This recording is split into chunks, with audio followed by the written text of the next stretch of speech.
ఏదైతే మరి మొలకల చెరువులో దొరికినటువంటి కల్తీ మద్యం తాలూకు ఉన్నటువంటి ఇల్లీగల్ ఫ్యాక్టరీ హ్మ్. అక్కడి నుంచి ప్రతిరోజు గూడా దాదాపుగా 48,000 వాటర్ బాటిల్స్ తయారు చేసి సప్లై చేయడం అనేది జరుగుతా ఉంది.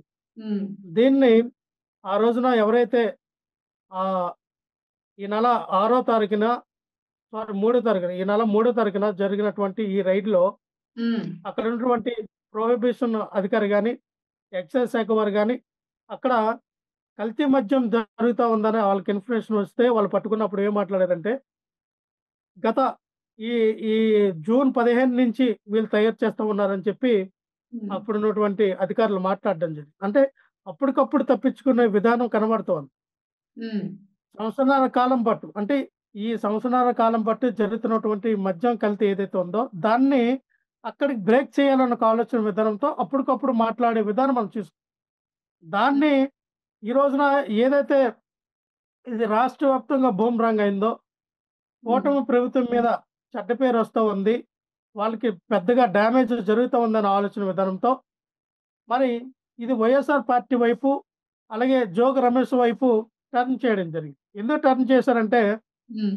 ఇదే జోగి రమేష్ గారు ఇబ్రహీంపట్నంలో ఉన్నటువంటి అక్కడ తయారు చేస్తున్నటువంటి కుటీర పరిశ్రమ ఏదైతే ఈ కల్తీ మద్యం తయారు చేస్తున్నట్టు కుటీర పరిశ్రమ దగ్గరికెళ్ళి దాదాపుగా 190 క్యానుల క్యార్మల్ స్పిరిట్ ఉన్నటువంటి క్యానులు 22,000 వాటర్ బాటిల్స్‌కి ఖాళీ బాటిల్స్ ఏవైతున్నాయో అవి మూతలు, లేబుల్స్ అన్నీ గూడా అక్కడ కనబడినాయి. పాయింట్ హ్మ్. టు పాయింట్ అనేది చూపిచ్చారు రాష్ట్ర ప్రజలకి. ఆ రోజున ఆయన ప్రెస్ మీట్‌లో మాట్లాడి ఏం చెప్పారంటే, "ఇది అటు తిరిగి, ఇటు తిరిగి రేపొద్దున నా మీదకి కూడా వచ్చే అవకాశం ఉంది. ఎందుకంటే ఎవరు? మైలవరం నియోజకవర్గానికి ఆయన ఎమ్మెల్యేగా పోటీ చేసిన అభ్యర్థి.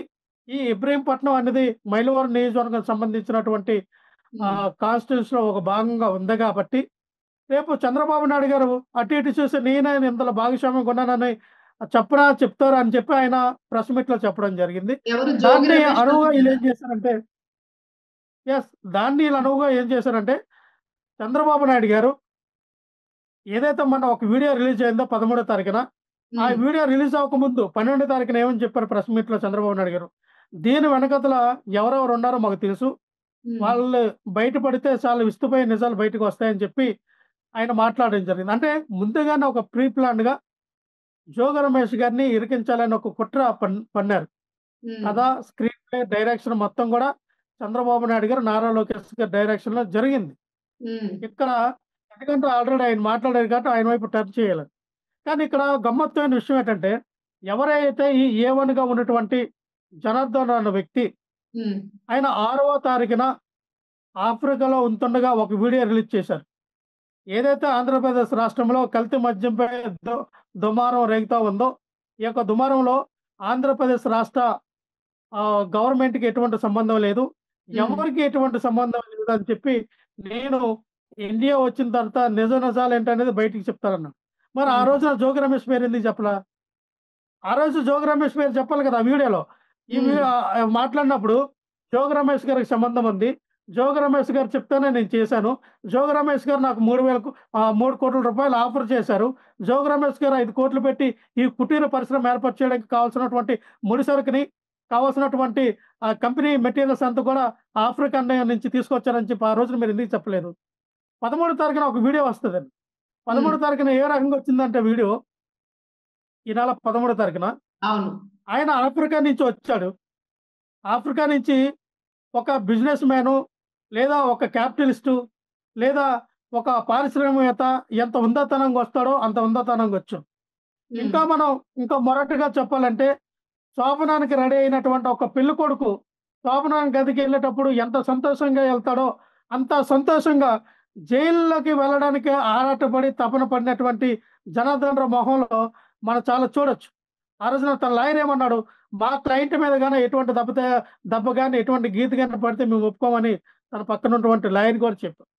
అలాగే హ్మ్. ఆయన ఏ షర్ట్ ఏసుకున్న షర్ట్ అయితే ఆయన అరెస్ట్ చేశారో, అదే షర్ట్‌తో ఒక వీడియో క్లిప్పింగ్ అనేది బయటకు వదిలారు. సుమారు 9 నిమిషాలు ఉన్నటువంటి వీడియో. అంటే హ్మ్. జ్యుడిషియల్ కస్టడీలో ఉన్నటువంటి ఒక వ్యక్తిని ఎవరు పర్మిషన్ తీసుకొని మీరు ఆ వీడియో తీశారు?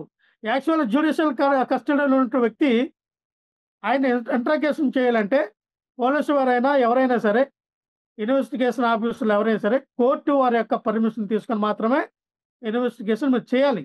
సొంత ఉమ్, ప్రయత్నాలు ఎవరు చేయవసరం లేదు. ఉమ్. చేయడానికి కూడా లేదు. కానీ మీరు చేశారు. మళ్ళీ ఆ వీడియో బయటకు వదిలారు. అంటే సిట్ అధికారులు నిజంగానే ఇంట్రాగేషన్ చేస్తే ఆ వీడియో బయటకు వదలడానికి రూల్ లేదండి. వదలకూడదు. అవును. ఎందుకంటే ఎవిడెన్స్ సాక్ష్యాధారాలు తారుమారవుతాయి కాబట్టి. సాక్ష్యాధారాలు తారుమారవుతాయి కాబట్టి అటువంటి వీడియో ఎప్పుడు కూడా పబ్లిక్‌గా బయటకు వదలకూడదు. సరే ఈ వీడియో ఎవరికి వదిలారు? ఐటీడీపీ ఏమన్నా వదిలిందా? లేదా ఆ టీవీ5, ఈనాడు, మహాన్యూస్‌లో ఏమన్నా రిలీజ్ చేశారా? అసలు ఆ వీడియోని తీసుకొచ్చిన వ్యక్తి ఎవరు? ఎవరు పబ్లిక్‌కి తెలిసేలాగా చేశారు అనే విషయం కూడా కోణంలో దర్యాప్తు చేయాలి. ఇక్కడ మేము మీకు ఏమంటున్నామంటమ్మా, ఒకసారి లక్ష్మణరావు గారు ఒకసారి ఆ వీడియో ఏమైనా చూపించగలుగుతారా మీరు మొన్న ఆయన మాట్లాడింది? క్రిస్టల్ క్లియర్‌గా మనకు అర్థమవుతుందంటే ఉమ్, పకడ్బందీగా ఉమ్, కూటమి ప్రభుత్వానికి వచ్చేటువంటి ఈ డ్యామేజ్‌ని కంట్రోల్ చేయడానికి ఉమ్. వైఎస్ఆర్ పార్టీ నాయకుల మీద తోసేస్తే ఏదవుతదనుకున్నారో ఆళ్ళు చాలా తప్పుగా దొరికిపోయారు. మరి ఎందుకు సిట్ దొరికిపోయారని వేశారు చెప్తా కదా ఉన్నాను. సార్. సిట్ అంటే అంత ఈజీగా వాళ్ళ మీద వాళ్ళు వేసుకుంటే అది ప్రమాదం కదా. సిట్ అంటే అంత ఈజీగా ఏదో ఇద్దరు పోలీసులు వెళ్లారు, ఎంక్వైరీ చేశారు అన్నది కాదు కదా. ఒక్క నిమిషం అమ్మ. సిట్ అనేది ఆంధ్రప్రదేశ్ రాష్ట్ర ప్రభుత్వం ఏర్పాటు చేసినటువంటి స్టేట్ ఇన్వెస్టిగేషన్ అవి. అంటే ఆంధ్రప్రదేశ్ రాష్ట్రంలో ఉన్నటువంటి సీఎం, అలాగే ఆ తదుపరి వ్యక్తులు ఎవరైతే ఉన్నారో వాళ్ళని ఒక ఆహ్, ఇండివిడ్యువల్‌గా ఏర్పాటు చేస్తారు. అది ఏముంది, చంద్రబాబు నాయుడు ఎలా చెప్తే అలా కదా వింటది. చంద్రబాబు నాయుడు కూర్చుంటే కూర్చోవాలి, నిలబడంటే నిలబడాలి. గతంలో హ్మ్. కూడా ఎన్ని సార్లు సిట్‌లేశారు. శ్రీవారి లడ్డూలో సిట్ ఎయలేదా, ఏం జరిగింది? హ్మ్. ఇంకొక కేసులో సిట్ ఏశారు, ఏం జరిగింది? అలాగే ఇది కూడా ఏంటంటే, ఎవరైతే ఈ అద్దెపల్లి జనార్దన్ రావు, కట్టా సురేంద్ర నాయుడు, హ్మ్. అలాగే జయచంద్ర రెడ్డి, తంబలపల్లి టీడీపీ ఇన్ఛార్జ్ అయినటువంటి జయచంద్ర రెడ్డి. వీళ్ళు ముగ్గురిని కాపాడడానికి ఈ సిట్టులనేది వేశారు. అయితే ఇప్పుడు అందుకే ఎవరు తయారు మేమేమంటామంటే, చేసి హ్మ్. సిబిఐ ఎంక్వైరీ ఏస్తే నిజాలేంటనేది రాష్ట్ర ప్రజలకు తెలుస్తది. హ్మ్. సిబిఐ ఎంక్వైరీ చేయడానికి మీరెందుకు భయపడతా ఉన్నారు? సిబిఐ ఎంక్వైరీ చేయించండి. మా నాయకుడు, మా టీ మా వైఎస్ఆర్ పార్టీ అయినటువంటి ఎంపీ అయినటువంటి మిథున్ రెడ్డి గారు కేంద్ర ప్రభుత్వానికి ఒక లేఖ రాశారు. అయ్యా, ఆంధ్రప్రదేశ్ రాష్ట్రంలో కల్తీ మద్యం విచ్చలవిడిగా తయారు చేసి ప్రజల యొక్క ప్రాణాలను హరిస్తూ ఉన్నారు. మందు ప్రియుల యొక్క ప్రాణాలను తీసేస్తూ ఉన్నారు. దీనిపైన సమగ్రమైనటువంటి విచారణ జరిపించాలి.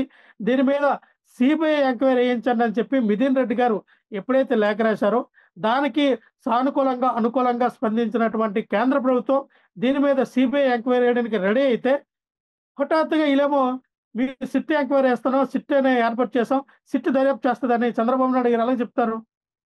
నిజంగా హ్మ్. మీరు తప్పు చేయకపోతే, నిజంగా నారా లోకేష్ గారు, చంద్రబాబు నాయుడు గారికి, పవన్ కళ్యాణ్ గారికి, కిలార్ రాజేష్‌కి సంబంధం లేకపోతే, ఈ యొక్క రూ. 5,280,00,00,000 స్కామ్‌లో మీరు సిబిఐ ఎంక్వైరీకి ఎందుకు అనుమతించట్లా? హ్మ్. సిబిఐ మరి ఎంక్వైరీ ఎందుకు చేయట్లేదు? మరి మీ మీ తరపు నుంచి మీరేమైనా ప్రయత్నం చేస్తున్నారా మరి? మీ అధినేత నుంచి మీరు దీనికి సంబంధించి? వాళ్ళు ఒకటమ్మా, సిబిఐ వేయలేదు అని అంటున్నారు మేమన్నదేంటమ్మా, కదా. హ్మ్. ఒక్క నిమిషం ఉండు. వారికి నా యొక్క నమస్కారాలు. నా పేరు జనార్దన్ రావు. ఆంధ్రప్రదేశ్ వాయిస్ వినపడుతుందమ్మా? వినిపిస్తుందండి. ఆగిపోయింది సంబంధించిన సార్. ద్వారా తెలుసుకున్నాను. ఈ వ్యవహారంలో నా హ్మ్. పేరు మొదటి ముద్దాయిగా జనార్దన్ రావు అని చూపించుకున్నారు. హ్మ్. మునకల చెరువు కేసులో వాస్తవం ఈ కల్తీ మద్యం గురించి తమ్మళ్ళపల్లిలో ఉన్నటువంటి నేతలకు కానీ సంబంధం లేదు. ఊరికే ఇతరులు ఇబ్బంది పెట్టాలని కొన్ని రాజకీయంగా లేనిపోయిన చేస్తున్నారు. ఇతరులు ఎవరో లబ్ధి పొందే ఉద్దేశంతో ఇవన్నీ జరుగుతున్నాయి. దయచేసి నా అనారోగ్య సమస్యలతో నేను విదేశాల్లో ఉన్నాను. ఆరోగ్య సమస్యలను చూపించుకొని ఇండియాకు వస్తూనే ఇందులో జరుగుతున్నటువంటి అన్నింటినీ పోలీసు వారికి సహకరిస్తూ, ఎక్సైజ్ వారికి సహకరిస్తూ, ప్రభుత్వ వారికి సహకరించి జరుగుతున్నటువంటి పరిణామాల విషయాలన్నీ మీరు తెలపగానే ప్రతి ఒక్కరికి ముఖంగా నమస్కరిస్తూ వినియోగించుకోండి. దీనిలో నా పాత్ర గణనీయం కాదు. రమేష్ గారు ఆధ్వర్యంలోనే నేను ఇంతకుముందు గవర్నమెంట్ లో ఉన్నప్పుడు కూడా తెచ్చుకొని చేశాను సార్. ఇది 13వ తారీఖున మాట్లాడిన వీడియో అమ్మా ఇది. ఓకే. ఫస్ట్ మాట్లాడిన జనార్దన్ రావు వీడియో ఇది. యెస్. హ్మ్. ఓకే. ఓకే అంటే సార్. ఒకటమ్మా నేను అనేది ఏంటంటే మన 2 స్టేట్మెంట్లు మనం చూసాం. హ్మ్. ఫస్ట్ స్టేట్మెంట్లో ఏముంది, అక్కడ తంబలపల్లి ఇన్ఛార్జ్ అయినటువంటి జయచంద్ర రెడ్డి గారికి ఎటువంటి సంబంధం లేదు. హ్మ్. అంటే జయచంద్ర రెడ్డి గారికి ఎటువంటి సంబంధం లేదని చెప్పడానికి అంత కుతూహలం ఉన్నటువంటి వ్యక్తివి జోగి రమేష్ గారు చేయించారన్న మాట ఫస్ట్ వీడియోలు ఎందుకు చెప్పలేదు? ఎవరు మిమ్మల్ని మ్యానిపులేట్ చేశారు? అంటే ఇక్కడ మ్యానిపులేట్ చేయడానికి కారణం ఏంటంటే గతంలో జయచంద్ర రెడ్డి 100 కోట్ల రూపాయలు ఇచ్చి చంద్రబాబు నాయుడు గారి ద్వారా టికెట్ కొనుక్కున్నారు. హ్మ్. 100 కోట్ల రూపాయలు పార్టీకి ఫండ్ ఇచ్చారు. కిలారి రాజేష్ అన్న వ్యక్తి ద్వారా పార్టీకి ముడుపులందినాయి. దీంట్లో నారా లోకేష్ గారు, కిలారి రాజేష్, చంద్రబాబు నాయుడు గారి హస్తం ఉంది. అందుకనే వాళ్ళని సంరక్షించాలని, జయచంద్ర రెడ్డిని ఎటువంటి ఇబ్బంది లేకుండా చేయాలని అసలు రిమాండ్లో పెట్టినప్పుడు A1గా జయచంద్ర రెడ్డి ఉన్నాడు. అసలు అరెస్ట్ చేయవలసింది తంబలపల్లి నియోజకవర్గంలో జరిగినటువంటి దందాలో కల్తీ మద్యం జరుగుతూ ఉంది. ఆ జయచంద్ర రెడ్డి గారి ఆధ్వర్యంలో ఆయన అరెస్ట్ చేయాలి, ఆయన్ని ఇంట్రాగేషన్ చేయాలి, ఆయన్ని A1గా పెట్టాలి. కానీ ఆయన పార్టీ నుంచి సస్పెండ్ చేసి పక్కన పెట్టారు. ఈ కట్టా సురేంద్ర నాయుడు అనే వ్యక్తి గతంలో 2 మర్డర్లు చేశాడు, డబుల్ మర్డర్స్. 2 మర్డర్లు చేస్తే 14 సంవత్సరాల యావజ్జీవకాల శిక్ష పడితే ఆ వ్యక్తిని ఇదే రాష్ట్ర సీఎం అయినటువంటి చంద్రబాబు నాయుడు గారు ఫిరాలు ఇచ్చి తీసుకొచ్చారు బయటికి. హ్మ్. దేనికి తీసుకొచ్చారమ్మా? మరి జోగి రమేష్ ఇవన్నీ కూడా ఒకటి చెప్తా ఉన్నామ్మా, క్రిస్టల్ క్లియర్గా అర్థమవుతుంది ఏంటంటే హ్మ్. చెప్పనమ్మా. ఎస్, నిజంగా సిట్కి అంత పరిమితి లేదు, సిట్ అంతలా చేయలేదు కాబట్టి సిబిఐ ఎంక్వైరీ ఇస్తే నిజంగానే ఆఫ్రికా నుంచి ఆంధ్రప్రదేశ్ వరకు ఏం జరుగుతూ ఉందో అనేది నిగ్గు తెలిసే కార్యక్రమంలో సిబిఐ ఉంటుంది. అందుకే మేము సిబిఐని అడుగుతున్నాం.